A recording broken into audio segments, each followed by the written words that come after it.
சென்னையின் number 1 mutton biryani ருசிக்க பாண்டி பஜார் பசும்பொன் ரெஸ்டாரண்ட்டுக்கு வாங்க.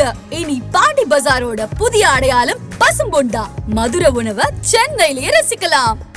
Hola!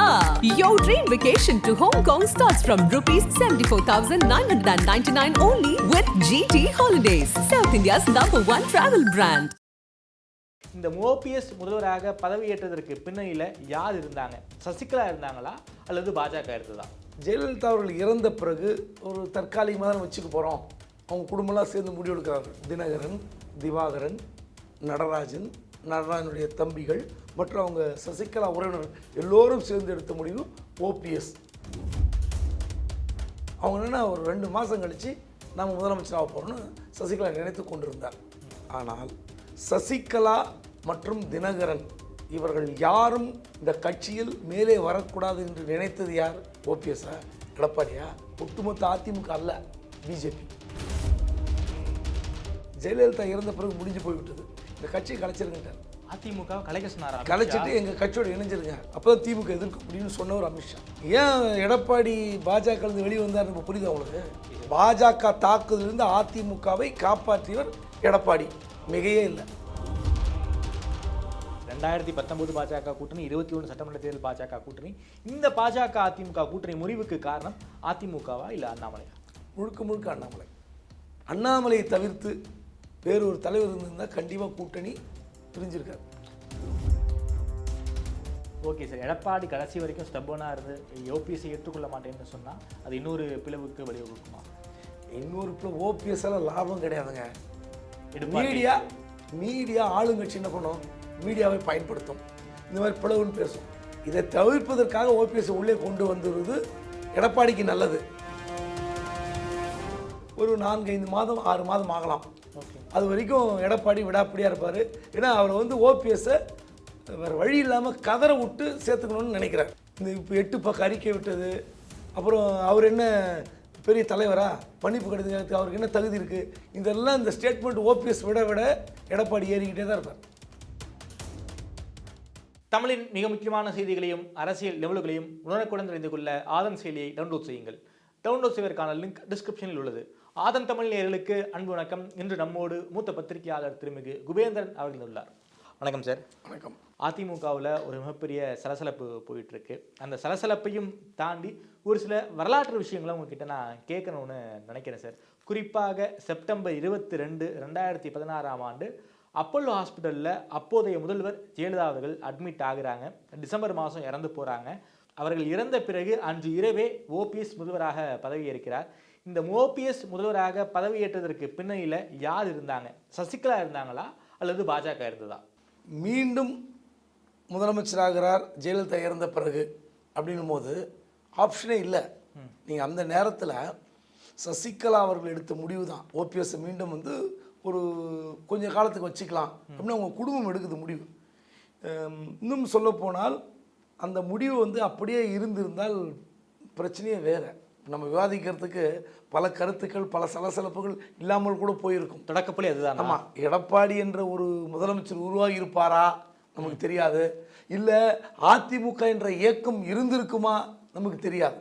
ஏனென்றால் ஓபிஎஸ் கையில் அன்றைக்கி அவர் சிக்கியிருந்தார்னு வச்சுங்க, பாஜக இந்த நேரத்துக்கு என்ன வேணா பெண்டாக இருப்பார் ஓபிஎஸ். பட் எடப்பாடி ஏதோ தத்தளித்து சமாளித்து மேலே வந்துட்டார்.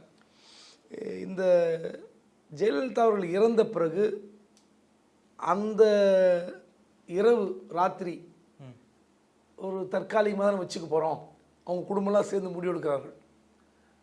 தினகரன், திவாகரன், நடராஜனுடைய தம்பிகள் மற்றும் அவங்க சசிகலா உறவினர்கள் எல்லோரும் சேர்ந்து எடுத்த முடிவு ஓபிஎஸ் என்ற முடிவு சரியான முடிவு தான். ஆனால் அதன் பிறகு என்னென்னா அவங்க ஒரு 2 மாதம் கழித்து நம்ம முதலமைச்சராக போகிறோன்னு சசிகலா நினைத்து கொண்டிருந்தார்.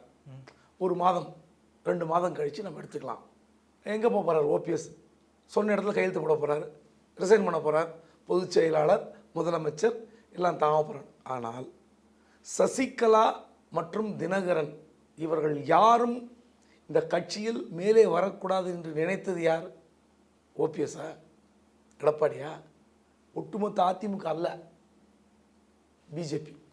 ஓகே, பிஜேபி எடுத்த முடிவு தான் சசிகலா சிறைக்கு செல்வது, டிடிவி தினகரன் சிறைக்கு செல்வது எல்லாம். ஸோ இப்போது இந்த காலகட்டத்தில் சசிகலா எடுத்த தற்காலிக முடிவு என்பது அது நிரந்தர முடிவாக இருந்திருந்தால் அதிமுக எப்படிலாம் மாறி போயிருக்கு நமக்கு தெரியல. ஓகே சார், குறிப்பாக ஓபிஎஸ் கிட்ட வந்து ராஜினாமா கடிதம் வாங்குறாரு. அவர் போய் வந்து சமாதியில் வந்து தியானத்தில் உட்கார்றாரு.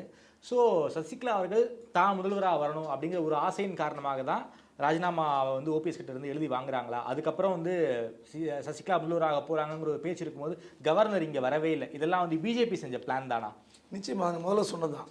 அதாவது ஒரு வருட காலம் ஜெயலலிதா இறந்த பிறகு சசிகலா அவர்கள் முதலமைச்சராக அவருக்கு ஆசை வந்திருக்கலாம், ஜாதகத்தில் சொல்லப்பட்டிருக்கலாம், அவர் மன்னார்குடி உறவினர்கள் வலியுறுத்தி இருக்கலாம், என்ன வேணால் சொல்லியிருக்கலாம். ஆனால் நீங்கள் சசிகலா வந்து என்ன மாதிரி குற்றச்சாட்டுக்கு ஆளான நம்ம பார்த்தோம். ஒரு 1.5 மாதத்தில் டிசம்பர் 5ஆம் தேதி அவருடைய இறப்பு செய்தி வெளிவந்த பிறகு ஒரு சில நாட்களிலே ஜெயலலிதா அவர்கள் இத்தனை சின்ன வயதில் 67 வயதில் இறக்கணுமா, அவர்களுக்கு வெளிநாட்டு ஒரு உயர்தர சிகிச்சை அளித்திருந்தால் பிழைத்திருப்பார், அவருடைய மரணத்திற்கு இவர்தான் காரணமோ என்றெல்லாம் பேசப்பட்ட செய்திகள், இதெல்லாம் வதந்திகள் தான். ஆனால் அப்படிப்பட்ட குற்றச்சாட்டுக்கு நாம் ஆளாகிறோம் என்று ஆட்சி அதிகாரத்தில் இருந்தவர்களுக்கு தெரியணும். ஸோ அப்போ என்ன பண்ணிக்கணும், ஆற போட்டுக்கணும். அவனுடைய கல்லறை காய்வதற்கு முன்பாக நீங்கள் அதே மாதிரி ஒரு ஜாக்கெட் போட்டுக்கிறீங்க, ஒரு கொண்டை போட்டுக்கிறீங்க, அந்த அம்மா மாதிரியே ஒரு நீளமாக ஒரு நாமம் போட்டுக்கிறீங்க, கிட்டத்தட்ட அடுத்த அம்மா நான் தான் அப்படின்னு ஒரு தோற்றத்துக்கு நீங்கள் வரீங்க.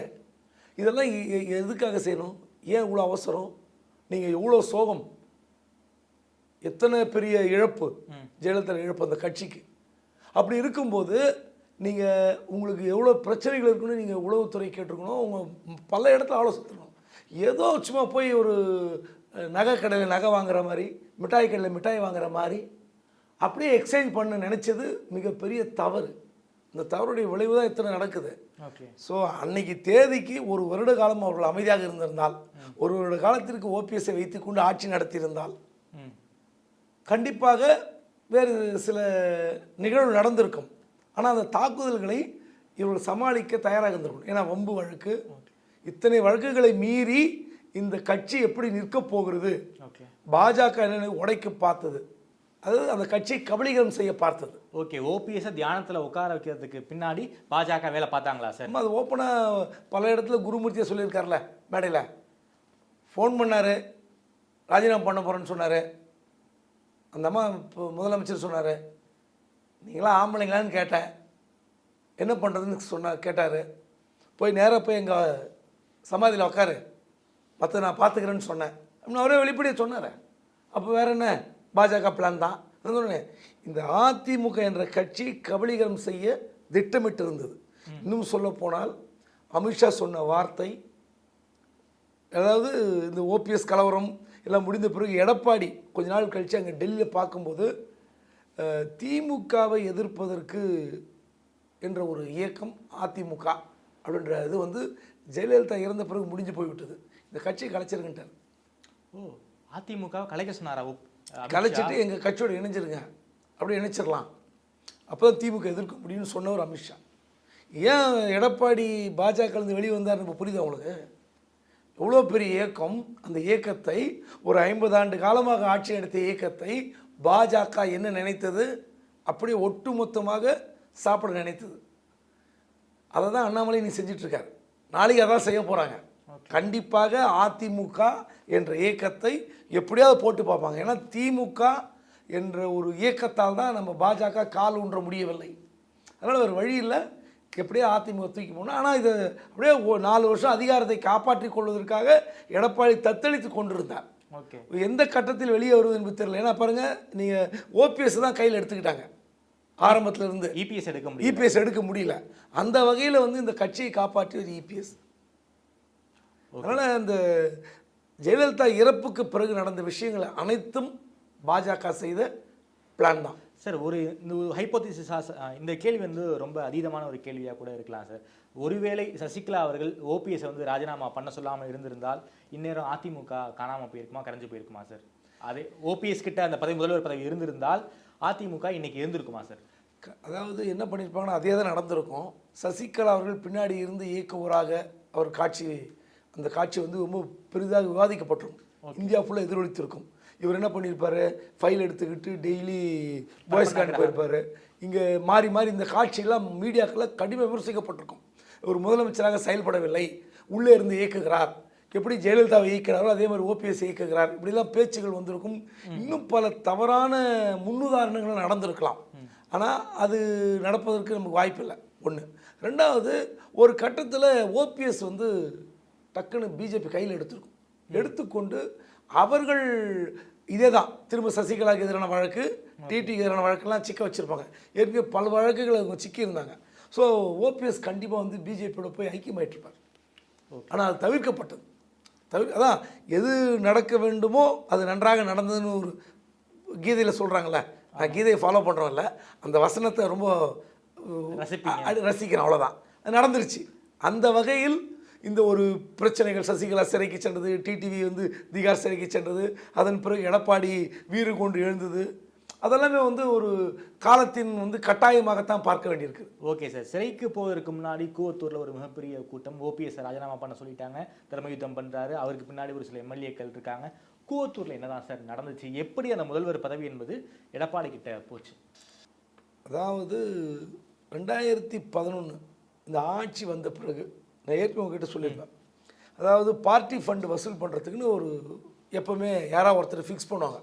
பார்ட்டி ஃபண்டு வந்து இந்தியா ஃபுல்லாக இருக்குது, உலகம் ஃபுல்லாக இருக்குது. கட்சிக்காக நிதி திரட்டுகிற ஒரு பணி. அந்த பார்ட்டி ஃபண்டை ஹேண்டில் பண்ணுறதுக்கு யார்? முதல் வந்து எஸ்பி வேலுமணி மறுத்து விட்டார். அடுத்து செந்தில் பாலாஜி அவரும் மறுத்து விட்டார். அதுக்கடுத்து 3வது இடத்தில் இருந்ததான் எடப்பாடி. ஓகே, அவர் வந்து இந்த பார்ட்டி ஃபண்ட் கலெக்ஷனுக்கு ஒத்துக்கிட்டார். அதை வந்து ஹேண்டில் பண்ணது, அப்புறம் வீக்லி ஒன்ஸ் கலெக்ட் பண்ணி அங்கே பார்ட்டியில் கட்ட வேண்டியது, இதெல்லாம் செய்து கொண்டு வந்தார். அப்போது இந்த 5 வருடம் அவர் தான் இருந்தார். அப்புறம் 2014 மீண்டும் ஆட்சிக்கு வராங்க. ஆட்சிக்கு வந்த பிறகு முதல் சாய்ஸ் செங்கோட்டையன். ஜெயலலிதா இருந்த பிறகு செங்கோட்டையனால் வந்து என்ன பண்ணாங்கன்னா, நீங்கள் என்ன பண்ணுவீங்கன்னு கேட்டாங்க. இவங்க என்னென்னா ஏதோ ஒரு பண்ணணும் எம்எல்ஏக்களுக்கு. அந்த 12 எம்எல்ஏக்கள் தவிர மீதி இருக்க 11 எம்எல்ஏக்கள் தவிர மீதி இருக்கிற என்ன செய்ய போகிறீங்க, இவ்வளோ அமௌண்ட்டு தரணும், 8 கோடின்னு பேசி 5 கோடி ஸ்பாட்டு, 3 crores அப்புறம் கொடுத்துக்கலாம், இப்படிலாம் பேசப்பட்டது எல்லா எம்எல்ஏக்களுக்கும். அப்புறம் ஆதரவு எம்எல்ஏக்கள் ஒரு 5-6 பேர், எல்லாருக்கும் தர வேண்டிய ஒரு நிர்பந்தம் ஏற்பட்டது. இது செங்கோட்டையன் வந்து என்னால் இவ்வளோ பொருளாதார பலம் இல்லைன்னு மறுத்துட்டார், வேணான்னு ஒத்துக்கிட்டார். வேறு வழி இல்லாமல் எடப்பாடிக்கு அந்த வாய்ப்பு மீண்டும் கிடைக்கிறது. அவர் அதை வந்து தீர்மானிக்கிறார்கள். இந்த இடத்துல தான் முக்கியமாக யோசிக்கணும். இந்த ஓபிஎஸ்ஐ கட்டாயப்படுத்தி ராஜினாமா செய்ய வைத்தது எவ்வளோ பெரிய தவறு என்று எம் நடராஜன் சொல்கிறார். சசிகலாவுடைய சகோதரர் திவாகரன் சொல்கிறார். இவ்வளோ இதெல்லாம் மீறி தான் நடக்குது. அப்போ முழுக்க முழுக்க சசிகலாவை இயக்கி கொண்டிருந்தது டிடிவி தினகரனும் வெங்கடேஷ், டாக்டர் வெங்கடேஷ் இவங்க இயக்கி கொண்டு வந்தார்கள். அவங்க பேச்சை மீறி இவர்கள் வந்து சொன்னதை கேட்டுக்கொண்டிருந்தார். அப்போது நீங்கள் அந்த பொங்கல் விழா ஜெயலலிதா அவர்கள் 2016 டிசம்பர் 5 இறந்த பிறகு 2017 ஆண்டுதோறும் நடத்துகிற பொங்கல் விழாவில் தஞ்சாவூரில் எம் நடராஜன் பேசியிருப்பார். ஓபிஎஸ்ஏ நமக்கு ஆகச்சிறந்த ஒரு நல்ல தொண்டர், விஸ்வாசி, அவரே முதலமைச்சராக நீடிப்பது தான் அதிமுகவுக்கு நல்லதுன்னு பேசியிருப்பார். இன்னைக்கு கூட கூகுளில் போட்டால் இருக்கும். ஸோ இப்படிப்பட்ட சூழலில் இதை மீறி எடுக்கும்போது எடப்பாடி வருகிறார். எடப்பாடி சொன்ன பேமெண்ட்லாம் கொடுக்குறார். அதுக்கப்புறம் சின்ன சின்ன சச்சரவு நடக்குது. ஓபிஎஸ் தனியாக போகிறாரு. எப்படியாவது இந்த ஆட்சியை கவுர்க்க வேண்டும் என்று திமுக வந்து நம்பிக்கையில்லா தீர்மானம் கொடுக்கிறது. அதையெல்லாம் மீறி எடப்பாடி தக்க வைத்து கொண்டே இருக்கிறார். இந்த ஆட்சி கவிழ்ந்து விடும் என்று எல்லோரும் எதிர்பார்த்தது போல் நான் எதிர்பார்த்தேன். காரணம் பாஜக. ஏன்னா அடுத்தடுத்து தாக்குதல். பிப்ரவரி 17 சசிகலா சிறைக்கு சென்ற பிறகு இந்த ஆட்சி ஒரு 3-4 மாதங்கள் நீடிக்கும். ஏன்னா பிஜேபி அட்டாக் பண்ணுறது தெரிஞ்சு போச்சு.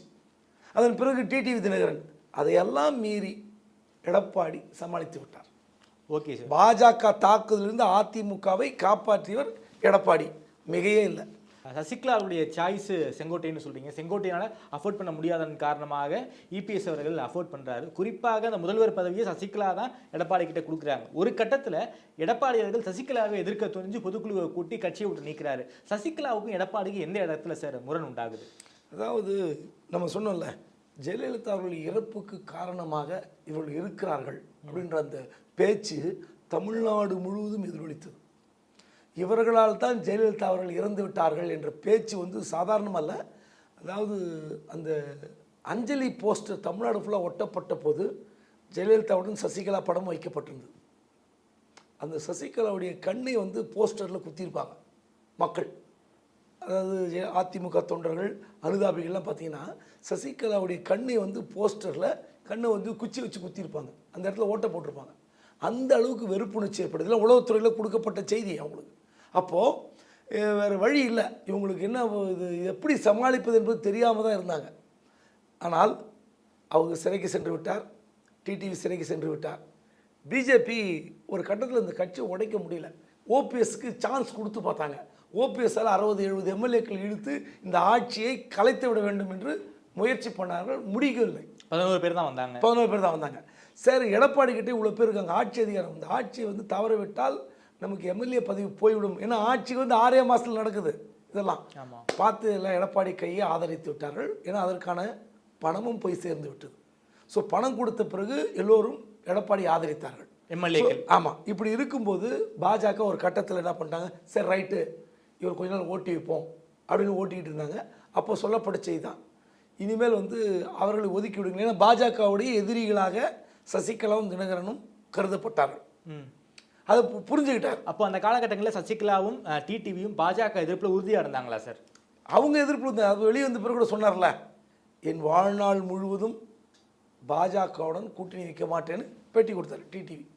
என் அரசியல் வாழ்க்கை முழுவதும் பாஜகவுடன் சேர மாட்டேன்னு சொன்னார். அந்த மாதிரி ஸ்டேட்மெண்ட் விட்டவர் தான் இன்றைக்கி பாஜக கூட்டணியில் இருக்கார். அதில் காலத்தின் வினோதம் விட்டுருவோம். எனக்கு என்னென்னா அவர் வந்து அதை அந்த சூத்திரத்தை புரிஞ்சுக்கிட்டார். சரி, பாஜகவுடைய தாக்குதல் நம்ம மேலே இல்லை, ஜெயலலிதாவுடன் ரொம்ப நெருக்கமாக இருந்த இந்த குடும்பத்தின் மீது தான் தாக்குதல் இருக்கு, பாஜக தாக்குதல் நடத்துகிறது. சரி விட்டுருவோம். அதுக்கப்புறம் தான் புரிஞ்சுக்கிட்டு சசிகலா சிறையில் இருக்கார். 4 வருஷம் கழிச்சு வர போகிறார். மக்களுடைய எதிர்ப்பை சம்பாதித்து விட்டார். அதுவும் ரெண்டாவது டிடிவி தினகரன் அந்த செய்த சில விஷயங்கள்லாம் இருக்குல்ல, சகிக்க முடியாத விஷயம். என்ன சார் பண்ணார்?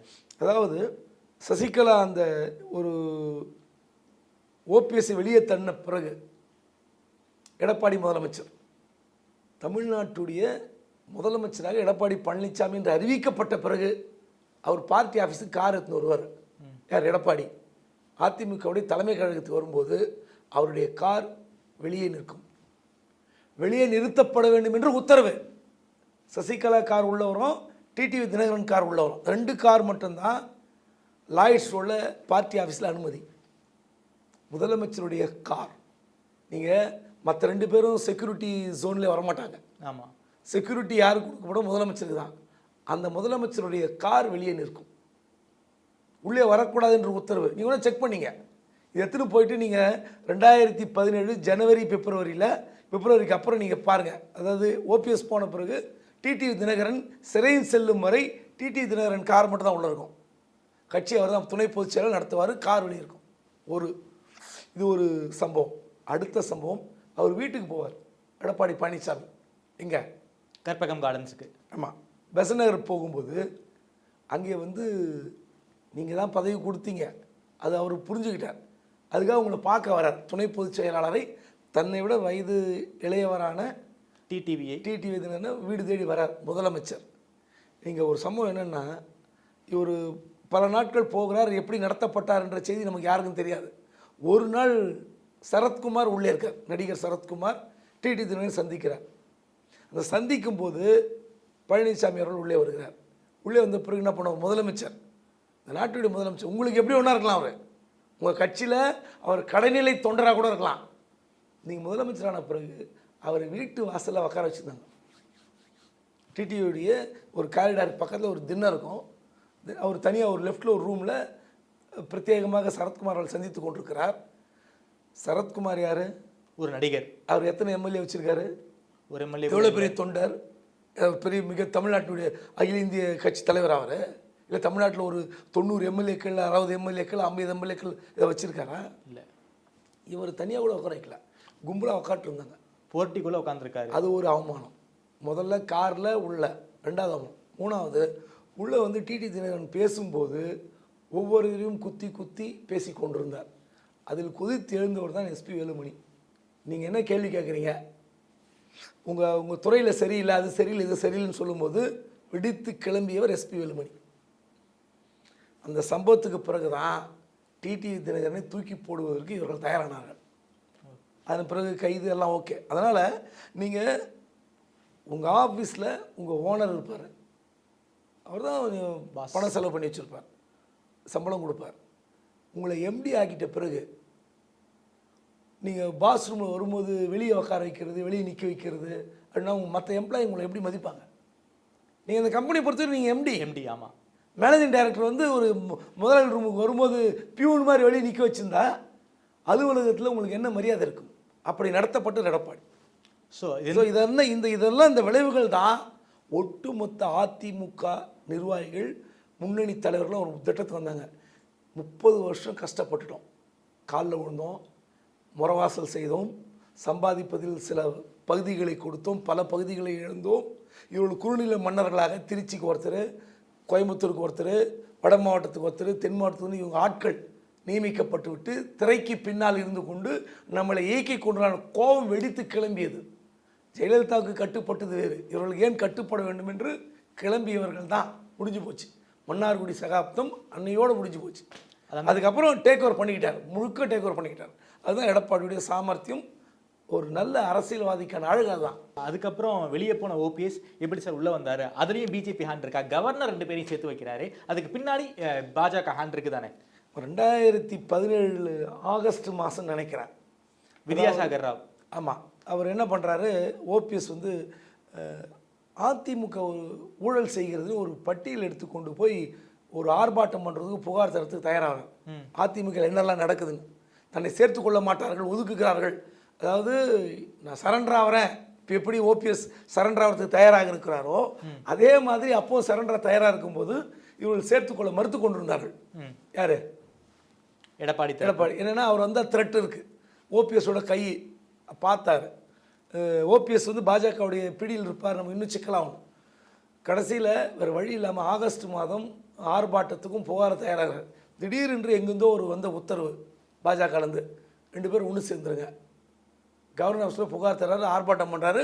உங்களுக்கு அது வரைக்கும் அவர் ஆர்ப்பாட்டம் போராட்டம்லாம் போகல.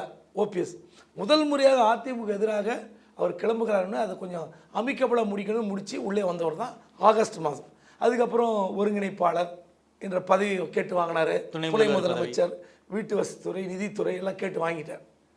உள்ளே வந்தவர் சரி இதுதான் நம்ம கட்சி அப்படின்னு இல்லை. எடப்பாடி இரட்டை தலைமை சிக்கலாக இருந்தது. யார் காலி பண்ணுறோம் 2 பேரும் கத்தி சுற்றிக்கிட்டே இருந்தாங்க. அதில் கடைசியாக காலியானவர் தான் ஓபிஎஸ். 2021 தேர்தல் வரை ஒன்றாக பயணித்தவர்கள், ஒன்றாக தேர்தலை சந்தித்தவர்கள், ஒரு 66 எம்எல்ஏக்களை வெற்றி பெற செய்தவர்கள் இன்று எப்படி நிற்கிறோம் நம்ம பார்க்குறோம். ஓகே சார், குறிப்பாக இந்த 4.5 வருஷம் ஆட்சியில் பாஜகவோட இன்டர்வியூஷன் எந்த அளவுக்கு சார் அதிமுகவுக்குள்ளே இருந்துச்சு? கட்சியிலையும் சரி ஆட்சியிலையும் சரி. அவங்க சொல்லுதெல்லாம் ஏற்றுக்கிட்டாங்களே. உதய் மின் திட்டத்தை ஜெயலலிதா எதிர்த்தார், வந்து விட்டது. நீட் எதிர்த்தார், நீட் வந்து விட்டது. இதெல்லாம் வந்து அதிமுக ஒரு கட்டத்தில் கூட எதிர்க்கல. அப்புறம் வந்து அவங்க கொண்டு வந்த என்ஐஏ, சிஐஏ, விவசாயிகள் சட்டத்தை எல்லாத்தையும் வந்து அதிமுக ஆதரிச்சுது. அவங்க சொல்வதெல்லாம் ஆதரித்தது. அதாவது தமிழ் இப்போ சொல்கிறாங்கல்ல, இப்போ எடப்பாடி சொன்னார்ல, இந்த தேர்தலில் நாடாளுமன்ற தேர்தலில் சொன்னார்ல, எந்த தேசிய கட்சியாக இருந்தாலும் தமிழ்நாட்டின் மாநில உரிமைகளை மதிப்பதில்லை, காலில் போட்டு நசுக்குகிறார்கள், நம்மளை வந்து ஒரு இது மாதிரி கைக்கூட்ட மாதிரி கர்ச்சிப் மாதிரி பயன்படுத்துகிறார்கள் அப்படிலாம் சொன்னார்ல. இதெல்லாம் 4 வருஷம் தெரியாதா? தெரியும், நல்லா அரசு. ஆனால் அந்த 4 வருஷம் தன்னுடைய அதிகாரத்தை காப்பாற்றிக் கொள்வதற்காக அடங்கி போயிருந்தார். அதை வெக்கத்தொட்டு ஒத்துக்கிட்டார். நாங்கள் வந்து வேறு வழி இல்லாமல் பல விஷயங்களுக்காக அடங்கி கிடந்தோம்னு சொல்லிட்டார். ஓகே சார், 2019 பாஜக கூட்டணி, 21 சட்டமன்ற தேர்தல் பாஜக கூட்டணி.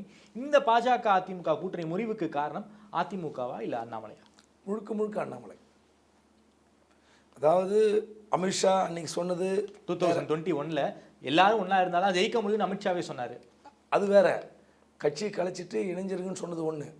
திரும்ப திரும்ப என்னென்னா, நீங்கள் வந்து இந்த ஒரு மோடி அவர்கள் பக்கத்தில் உட்காந்துக்கிட்டு ஒரு மிகப்பெரிய பார்ட்னர் அப்படின்னு பேசின பிறகு அது வரைக்கும் அண்ணாமலை பல விஷயங்கள் வந்து எடப்பாடி சகிச்சிட்டு இருந்தார். ஜெயலலிதா பற்றி பேசும்போது, அண்ணாவை பற்றி பேசும்போதெல்லாம் பல விஷயங்கள் வந்து அமைதியாக இருந்தார். நான் வந்து இங்கே வந்து நான் திமுக அதிமுகன்னு பார்க்க மாட்டேன், எல்லா கட்சி பற்றி நான் ஃபைல் எடுத்து விடலாம்னு சொன்னார். ஸோ இப்போ வந்து இவங்களுக்கு இன்னும் எவ்வளோ கூட்டணியில் இருந்து கொண்டு எப்படி பேச வேண்டும் என்ற ஒரு முறை தவறி பேசுகிற ஒரு நபரை கூட்டணி கட்சியில் எப்படி வைத்திருக்க முடியும்? ஸோ முழுக்க முழுக்க அவர் பேசுகிற ஒவ்வொரு விஷயம் என்னென்னா ஒரே ஒரு விஷயந்தான். அடுத்த முறை முதலமைச்சர் வேட்பாளர் 2021 இவர் வந்து ஏதோ இருந்துட்டோம், 2026 இந்த அதிமுக முதலமைச்சர் வேட்பாளர்னு இவர் சொல்லக்கூடாது, எடப்பாடி சொல்லக்கூடாது. அதுதான் அவருடைய பிளான். அந்த கூட்டணி ஆட்சி வரணும், இல்லை இவங்க ஆட்சி பிடிக்கணும். இவங்க அது எப்படியாவது ஆட்சி மாற்றுவது தான் முயற்சி செய்தார்கள், அது தோல்வி அடைந்தார்கள். 2021 எதிர்பார்த்த வெற்றி கிடைக்கல. அவர் வந்து அப்போ வந்து எடப்பாடி வந்து ரொம்ப சுருக்கிட்டார், எம்எல்ஏ எண்ணிக்கை ரொம்ப சுருக்கிட்டார். 6 MP கொடுத்தாரு, 18 எம்எல்ஏ சீட்டு கொடுத்தாருன்னு நினைக்கிறேன். ஆமாம், அதை தாண்டி அவரால் பிஜேபியில் வளர முடியல. ஈவன் தோ அண்ணாமலை இருந்தும் இந்த முறை அப்படி இல்லை. இவர் பேசின பேச்சு தான் ஈரோடு கிழக்கில் வந்து நீங்கள் வேட்பாளர் யாரை போட வேண்டும் என்னை கேட்டு போடணும் இப்படிலாம் நிர்பந்தம் செய்ததன் காரணமாகத்தான் வெளியே வந்தார். அண்ணாமலையுடைய வேறு ஒன்றும் இல்லைங்க, அண்ணாமலையை தவிர்த்து வேறு ஒரு தலைவர் இருந்திருந்தால் கண்டிப்பாக கூட்டணி பிரிஞ்சிருக்காரு. ஓகே சார், குறிப்பாக இப்போதைக்கு ஒரு நெருக்கடியான சூழல். இந்த தேர்தல், இந்த நடந்து முடிந்த நாடாளுமன்ற தேர்தலில் அதிமுக ஒரு மிகப்பெரிய தோல்வி. இணைப்பு என்கின்ற பேச்சு வந்து எதிர்த்தரப்பில் இருந்தால் வந்துக்கிட்டு இருந்துச்சு. இப்போ வந்து கட்சிக்குள்ளே இருந்தே 6 மூத்த முன்னாள் அமைச்சர்கள் வந்து இதை பற்றி பேசியிருக்காங்க. என்ன சார் இப்போதைய கல நிலவரம், என்ன சார் நடந்துக்கிட்டு இருக்கு உள்ளுக்குள்ளே அதிமுகக்குள்ளே?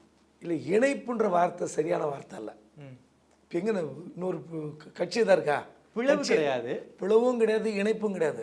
பிரிந்து போனவர்களை நீங்கள் உள்ளே கொண்டு வாருங்கன்னு தான் சொல்கிறாங்க. அதில் வந்து எடப்பாடிக்கு கொடுக்குற நெருக்கடி என்ன தெரியுங்களா? ஓபிஎஸ் உள்ளே கூப்பிட்டுக்கலாம், அவருக்கு ஏதோ ஒரு சின்ன பதவி கொடுத்துக்கலாம். அதிகாரம் மிக்க பதவியோ கையெழுத்து போடுகிற பதவியோ கிடையாது. எந்த அந்தஸ்து இல்லாமல் ஒரு நாம்கே வாஸ்தே பெயரளவில் ஒரு பதவி கொடுத்து விடலாம், அவங்க பையனை நம்ம டேக் ஓவர் பண்ணிக்கலாம். இதுதான் அவங்க சொல்கிறாங்க. இது வந்து தென் மாவட்டங்களில் அதிமுக ஒரு பெரிய ஓட்டு வங்கி சரிந்திருக்கிறது, தொடர்ச்சியாக விமர்சிக்கப்படுகிறது. மீடியா வந்து அடுத்தடுத்து கட்டமைக்கிறது. திமுகவுக்கு எதிராக ஒரு மிகப்பெரிய கட்சி அதிமுக, ஆனால் அதிமுக ஏதோ கரைந்து போயிடுது, காணாமல் போயிடுது அண்ணாமலை பேசுகிறார். மீடியாவும் தொடர்ந்து டிபேட், டெய்லி ஈவினிங் எந்த பிரச்சனை இருந்தாலும் அதிமுக விஷயம் தான். 6 மாசத்துக்கு ஆமாம் இப்படியே போயிட்டு இருக்கு. இதுக்கு என்ன பண்ணுறது? நம்ம கட்சி வந்து நல்லா இருக்கு, ஆனாலும் சின்ன சின்ன ஓட்டைகள் உடசல்கள் இருக்கு, அது சரி பண்ணிக்கலாம். ஒரு சிறு சிராய்ப்பு, அந்த சிராய்ப்பை பேண்டைட் போட்டு கவர் பண்ணிக்கலாம் அப்படின்னு சொல்கிறாங்க. அதை தான் எடப்பாடி கேட்க மாட்டேங்கிறார். எடப்பாடி இதுக்கு தயாராக இல்லையா? அவர் ஓபிஎஸ் வேணாங்கிறார், மற்றபடி யார் வேணால் சேர்த்து, அதாவது யார் வேண்டுமானாலும் வரலாம், மன்னிப்பு கடிதம் கொடுக்க வேண்டும்ன்றார். இப்போ வைத்திலிங்கம் மன்னிப்பு கடிதம் கொடுப்பாரா? உங்களுக்கு இணையாக இருந்தவர், உங்களை விட சீனியர் அமைச்சராக இருந்தவர், 2001 2007 அவர் அமைச்சர். அப்போ எடப்பாடி அமைச்சரே இல்லை. அப்படி இருக்கும்போது நீங்கள் குறைஞ்சபட்சம் சேர்த்துக்கலான்னு அந்த மனப்பான்மை வரணும். ஒரு இவங்கெல்லாம் சேர்ந்த உடனே அப்படியே ஒரு 15% ஓட்டு வந்துடும் நான் சொல்ல. ஆனால் மீடியாக்களில் தினந்தோறும் விமர்சிக்கப்படுகிற பிரச்சனை மாறும். அதிமுக பிளவடைந்து விட்டது, அதிமுகவுக்கு வந்து ஓட்டு வங்கி சரிந்திருக்கிறது, முக்குளத்தூர் வாக்கு வங்கி கிடைக்கவில்லை, டிடி வாங்குறாரு, ஓபிஎஸ் ராமநாதபுரத்தில் வாங்குறாரு, அப்போ இந்த இடத்துல வந்து அதிமுக டெபாசிட் போயிருக்கு, உண்மை. ஆனால் இந்த விஷயம் என்னென்னா, ஜாதிக்காக அந்த இடத்துல விழுகிற ஓட்டு உண்மை. அதை வந்து பேலன்ஸ் பண்ணணும் தான் இவங்க சொல்கிறாங்க. இந்த 6 பேர் போனது வேறு ஒன்றுமே கிடையாது. ஓகே சார், 6 பேர் வந்து ஓபிஎஸ் மட்டும் தான் சேர்த்துக்க சொல்கிறாங்களா? ஓபிஎஸ் சசிகலா டிடி பற்றி அவங்க யாரும் சொல்ல. ஓகே, அவர்களை சுற்றி இருப்பவர்கள் வந்தாலும் ஏற்றுக்க தயாராக இருக்காங்க. இப்போ இவங்கெல்லாம் உள்ளே வந்தான்னு வச்சுங்களேன், இப்போ இந்த 6 பேருக்குமே சிக்கல். ஓகே, சசிகலா டிடி உள்ளே வந்தால் 6 பேருக்குமே சிக்கல். இந்த 6 பேருக்குமே சிக்கல். இவங்க வந்து இப்போது மனம் மாறி எடப்பாடி தலைமை ஏற்றுக்கொள்கிறோம்னு டிடி வருவாரா? நிச்சயம் மாட்டார். சசிகலா உள்ளே வந்து பதவி கேட்காம இருப்பாங்களா? இப்போ ஓபிஎஸ்ஸே என்ன சொல்லுவார், 3 முறை முதலமைச்சராக இருந்தேன், கட்சியினுடைய தலைவராக ஒருங்கிணைப்பாளராக இருந்தேன், இதெல்லாம் பேசுவார். ஸோ அப்படி இருக்கும்போது ஓபிஎஸ்ஸை கூட ஹேண்டில் பண்ணிட முடியும், டிடியும் சசிகலாவை ஹேண்டில் பண்ணவே முடியாது. ஸோ கட்சி வந்து டிடிவி சசிகலா தவிர்த்து விட்டு ஓபிஎஸ் என்ற ஒரு மனிதரை உள்ளே தள்ளிக்கிட்டு விட்டுற வேண்டியது தான், அவ்வளோதான். கட்சி இணைச்சிக்க வேண்டியது தான். இந்த சிராய்ப்பு என்பதை சரி செய்வது கொள்வதற்கான ஒரு நல்ல வாய்ப்பு, அவ்வளோதான். ஆனால் இது உடனே நடக்காது. ஒரு 4-5 மாதம் 6 மாதம் ஆகலாம். ஓகே, அது வரைக்கும் எடப்பாடி விடாப்பிடியாக இருப்பார். ஏன்னா அவர் வந்து ஓபிஎஸ்ஸை வேறு வழி இல்லாமல் கதற விட்டு சேர்த்துக்கணும்னு நினைக்கிறார். இந்த இப்போ 8 பக்கம் அறிக்கை விட்டது, அப்புறம் அவர் என்ன பெரிய தலைவரா, மன்னிப்பு கடிதம் அவருக்கு என்ன தகுதி இருக்குது, இதெல்லாம் இந்த ஸ்டேட்மெண்ட் ஓபிஎஸ் விட விட எடப்பாடி ஏறிக்கிட்டே தான் இருப்பார். ஓகே, ஒரு கட்டத்தில் இந்த பேச்சுவார்த்தை சுமூகமாகி வரும். அது எப்போது நடக்கும் என்றால் ஒரு 4-5 மாதம் ஆகும். Okay sir. இந்த 6 முன்னாள் அமைச்சர்கள் ஓபிஎஸ் மட்டும் தான் சேர்த்துக்க சொல்லியிருக்காங்களே தவிர டிடிவியோ சசிகலாவை பற்றியும் அவங்க பேசவே இல்லையா? இல்லை, அவங்க யாருமே வந்து பேரை சொல்லலை. அவங்க என்ன சொல்ல, பிரிந்து போனவர்கள் உள்ளே வர வேண்டும். பிரிந்து போனவர்களாம் அவங்களும் பிரிந்து தான் சார் போயிருக்கு. பிரிந்து போனால், ஆனால் அதான் சொல்கிறேன், இப்போது இவர் சொல்கிறார்ல, எங்கள் மொத்தம் நிருபர்கள் என்ன கேட்குறாங்க, ஓபிஎஸ் வந்து சேர்த்துப்பீங்களா சேர்த்துக்க மாட்டிங்களா, அவர் எந்த தியாகத்துக்கும் தயார் அப்படின்னு சொல்கிறாருன்னு திரும்ப திரும்ப கேட்கும்போது அவர் பெயரை சொல்கிறார். எடப்பாடி என்ன சொல்கிறாரு, ஓபிஎஸ்ஐ வந்து திட்டவட்டமாக சேர்க்க மாட்டோம், பொதுக்குழு கூடி எடுத்த முடிவு, அவர் துரோகி, இதெல்லாம் சொல்கிறார்ல. அதை தான் இவங்க 6 பேர் சொல்கிறாங்க. நீங்கள் பெயரை சொல்லாதீங்க, இது ஒரு முற்றுப்புள்ளி வைங்க. தொடர்ந்து நீங்கள் பெயரை சொல்வதால் தென் மாவட்டத்தில் இருக்கிற முக்குளத்தூர் சமுதாயத்தில் ஒரு சிறு வருத்தம் இருக்கிறது. அந்த வருத்தத்தை நம்ம வச்சுக்கணும். அவருக்காக இப்போ 3.5 லட்சம் ஓட்டு விழுந்ததில்ல, அந்த ஓட்டு எந்த ஓட்டு? அதிமுக ஓட்டு தான். அப்போது அந்த முக்குளத்தூர் மக்கள் நமக்கு போட வேண்டிய ஓட்டை ஏன் ஓபிஎஸ்க்கு போட்டாங்க? தேனியில் நமக்கு இருக்கிற ஓட் பேங்க் எப்படி அவருக்கு போய் விழுது? டிடிவி. ஸோ இதெல்லாம் பேசும்போது சொல்கிறாங்க, அதான் நீங்கள் பெயரே சொல்ல வேண்டாம், டிடிவி வரன்னு சொல்ல. சசிகலா என்ன சொல்கிறாங்க, 90% கட்சி இணைப்பை பண்ணி முடித்து விட்டேன். எங்கே இணைச்சாங்க, யாரை என்ன பண்ணாங்க, ஓபிஎஸ் கூட சந்திக்கல. கட்சி இணைப்புனா ஓபிஎஸ் சந்திக்கணும், அட்லீஸ்ட் டிடிவியாவது அவங்க பார்த்துருக்கணும். டிடிவி விட்டுருங்க, டிடிவி சந்திக்கவே முடியாதுங்க. டிடிவி சசிகலா இணைப்பு என்பது அதுவே முடியாது, குடும்ப இணைப்பே முடியாது. ஏன்னா திவாகரன் அங்கே வந்து உக்காந்துட்டார். என்னைக்கு திவாகரன் சசிகலாவை இயக்கி கொண்டிருக்கிறாரோ அதுவரை டிடிவி தினகரன் இந்த வீட்டுக்குள்ள வரமாட்டார். நீங்கள் இப்போ பாய்ஸ் கார்டில் கிரக பிரவேசம் பண்ணார்ல, டிடிவி வந்ததாக ஏதோ ஃபோட்டோ பார்த்தீங்களா? இல்லை, வரல. ஏன் வரல?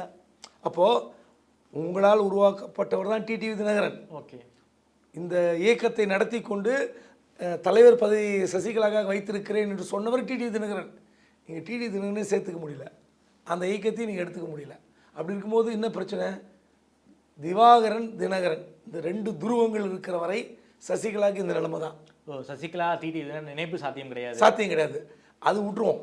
இப்போது இந்த தென் மாவட்ட ஓட்டு சரிவு ஏன், அப்புறம் வேலூரில் ஏன் டெபாசிட் போச்சு, தென்சென்னையில் ஏன் டெபாசிட் போச்சு, இந்த விஷயங்கள்லாம் விவாதிப்பதற்கு இந்த ஆலோசனை பயன்படும். ஆனால் என்னென்னா எடப்பாடி உடனே சம்மதிக்க முடியாது. இப்போ வந்து மெதுவாக இவங்க பேசுகிறாங்க, 6 பேர் பேசி மெல்ல மனதை கரைத்து அப்படியே ஒன்று ஒன்றா வைத்திலிங்கம், ஓபிஎஸ், ஜேசிடி பிரபாகரன், மனோஜ் பாண்டியன், கேசி பழனிசாமி, புகழேந்தி, இப்போ எல்லாரும் உள்ளே கொண்டு வந்தால் இந்த பிளவு என்ற தோற்றத்தை பேசுவதற்கு ஆள் இருக்காது. இப்போ புகழேந்தி உட்காந்து பேசுகிறார், ஏன் தோத்துச்சு, எதுக்கு தோத்துச்சு, ஏன் ஓட்டு சரிவு, இந்த புள்ளி வரும் என்ன, 2 கோடி தொண்டர்கள் நீங்கள் சொன்னீங்களே, அப்போது நாடாளுமன்ற தேர்தலில் மொத்தமே 70 லட்சம் ஓட்டு தான் வாங்கிடுறீங்களே, அப்போ மீதி ஓட்டு எங்க? இந்த விஷயமெல்லாம் அடிபட்டு போயிடும். தோல்வி என்பது வேறு, இந்த பிளவு கட்சி உடைந்து போயிருக்கிறது, இதெல்லாம் பேசுவதற்கு ஆள் இருக்காது. இதை தான் இவங்க சொல்கிறாங்க. எல்லாரும் உள்ளே வந்துட்டாங்கன்னா டிவி டிபேட்டில் புகழேந்தி கலந்து வரேன், கேசி பழனிசாமி கலந்து வரேன் சொல்லுங்கள் மாட்டார். அப்போது அந்த பேச்சு அடிபட்டு போயிடும். நான் அந்த பேச்சை நீங்கள் வந்து அடக்குவதற்கு ஒரு நல்ல வாய்ப்பு எடப்பாடி கிடைத்திருக்கிறது. இதுதான் எடப்பாடி செய்யணும். Okay sir. இதில் வந்து எடப்பாடியுடைய சகாக்களான தங்கமணி, வேலுமணி, சிவி சண்முகம் இவங்க 3 பேருமே போய் பார்த்துருக்காங்க. அது எடப்பாடிக்கு ஷாக்கா சார்? அதிர்ச்சிலாம் இல்லைங்க. இது நாடாளுமன்ற தேர்தல் முடிந்த பிறகு சட்டமன்ற கூட்டத்தொடர் முன்பாகவே பேச வேண்டும் என்று முடிவு செய்யப்பட்ட ஒன்று. இவர் போய் அண்ணன் கோச்சிட்ருக்காரு, அண்ணன் ஒரு மாதிரி கிரிப்பாக இருக்கார், அவரை மனசை மாற்றணும், திரும்ப திரும்ப பேட்டி கொடுத்துக்கிட்டு இந்த பிளவுன்ற வார்த்தையை வந்து அதிகரித்து கொண்டே இருக்குது. இது முடிவு பண்ணப்பட்ட விஷயம். இதில் இந்த யார் 6 பேர் போய் பேசுவது என்பது ஒரு திடீரென்று தீர்மானிக்கப்பட்டு செங்கோட்டையன், நத்தன விஸ்வநாதன், வேலுமணி, தங்கமணி, வட மாவட்டத்தில் சிவி சண்முகம், கேபி அன்பழகன் இவங்கெல்லாம் போய் பேசணும். ஏன் சார் முனுசாமி வரல? முனுசாமி வந்தால் குறுக்கு சாலை ஓட்டுவார். இவருக்கு என்ன பாருங்கள், நாடாளுமன்ற தேர்தல் முடிந்த பிறகு 2 முறை பேட்டி கொடுத்துருப்பார். எங்கே உட்காந்து? கிருஷ்ணகிரியில்.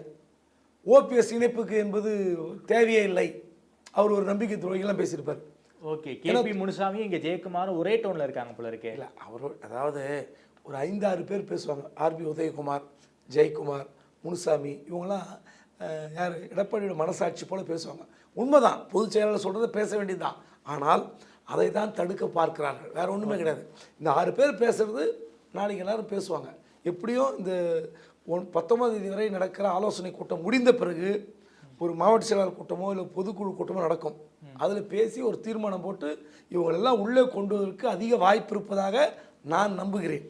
சி.வி. சண்முகம் இதை பற்றி பொதுக்குழுவில் விவாதிக்கணுங்கிற ஒரு கோரிக்கை வைத்திருப்பதாக தகவல் சார். ஆமாம் சார், உண்மை. அதாவது இவர் என்ன சொல்கிறேன்னா, அவங்களால என்ன லாபம், திரும்ப அவங்க என்ன சேர்க்கணும், அவங்க தான் போயிட்டாங்களே, நம்ம ஏற்கனவே எடுத்து முடிவு தானே எல்லாம் சொல்கிறார். என்ன சொல்கிறேன்னா, திரும்ப நம்ம கூட்டுவோம் 50% மேலாக அவங்களெல்லாம் உள்ளே வரட்டும்னு சொன்னால் சேர்த்துக்கு. சி.வி. சண்முகம் வேறு ஒன்றும் சொல்ல, நம்ம நீங்கள் எடுக்கிற முடிவை எல்லாரும் ஏற்றுக்கிட்டாங்கன்னா விட்டுருவோம். ஒரு வேளை பொதுக்குழுவோ இல்லை மாவட்ட செயலர்களோ 50% மேலாக அவர்களை சேர்த்து கொள்ளலாம்னா சேர்த்துப்போம். அதில் என்ன உங்களுக்கு கஷ்டங்கிறார், வேற ஒன்றுமே கிடையாது. ஓகே சார், எடப்பாடி கடைசி வரைக்கும் ஸ்டப்பனாக இருந்து ஓபிஎஸ்ஸை ஏற்றுக்கொள்ள மாட்டேன்னு சொன்னால் அது இன்னொரு பிளவுக்கு வழிவகுக்குமா? இன்னொரு பிளவு ஓபிஎஸ்ஸால் லாபம் கிடையாதுங்க, பெரிய லாபம்லாம் இல்லை. நான் ஏற்கனவே சொன்னது தான். மீடியா ஆளுங்கட்சி என்ன பண்ணும், மீடியாவை பயன்படுத்தும், இந்த மாதிரி பிளவுன்னு பேசும். இதை தவிர்ப்பதற்காக ஓபிஎஸ் உள்ளே கொண்டு வந்துடுறது எடப்பாடிக்கு நல்லது. ஓகே, இப்போ நீங்கள் எடப்பாடி எலிமினேட் பண்ணிட்டு வேற யாராவது கொண்டு வந்து கட்சி நடத்த முடியுமா? முடியாது. யாரா அப்படி ஒரு சாய்ஸ் இருக்கா சொல்லுங்க. வேலுமணி வந்து மாநில நிர்வாகியாகி பொதுச் செயலாளர் ஆகி எடப்பாடி தள்ளி விட்டுட்டு சரி வாங்க நான் எல்லாம் சேர்த்துக்கலாம் அப்படின்னு முடிவு எடுத்துட்டு கொண்டு வந்துடுவாரா? எல்லாரும் அப்படி நினைக்கிறாங்க. இதில் பாஜக சதி இருக்கிறது அல்லது வேறு ஏதோ ஒரு ஹேண்ட் இருக்குது.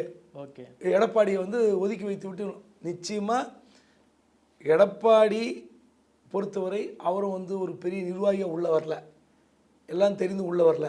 பட் தட்டு தடுமாறி இன்றைக்கி கட்சியை வந்து தூக்கி நிறுத்திட்டார்.